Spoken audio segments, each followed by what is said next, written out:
Tuar no Hanako-san is an urban legend about a young girl's ghost who haunts elementary school restrooms. She is the subject of schoolyard legends across Japan, and the details of her story vary from place to place and generation to generation. She is usually said to look like a schoolgirl with bobbed hair wearing a white shirt and a red skirt with suspenders. In most versions of the story, Hanako-san haunts the third stall in the third-floor toilet of the schoolhouse. If a student knocks on her stall 3 times and asks if Hanako is there, a scratchy voice will reply, yes.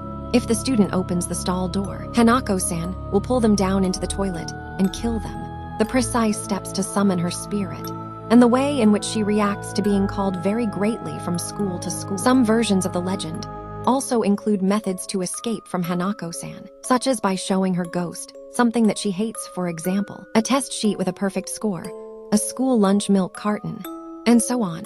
Hanako-san's legend has roots dating back as far as the 1950s, but it reached the peak of its popularity in the 1980s and 90s. It is said that nearly every school in Japan had its own legend of Tuar no Hanako-san at this time. Many schools invented origin stories for their version of Hanako-san. In some versions, she was a schoolgirl who was being chased by a madman. She ran to her school and hid in the third-floor toilet's third stall, but the man found her and murdered her. Because it was a holiday, nobody found her body for several days. In other versions, she was a student during the Pacific War. She was playing hide and seek with her friends and hid in the third-floor bathroom when the air ride sirens went off. She was unable to hear the sirens, so she continued to hide in the stall while her classmates were all evacuated to an air raid shelter. She died in a fire when her school was struck by a bomb, but her spirit continues to hide in that bathroom to this day.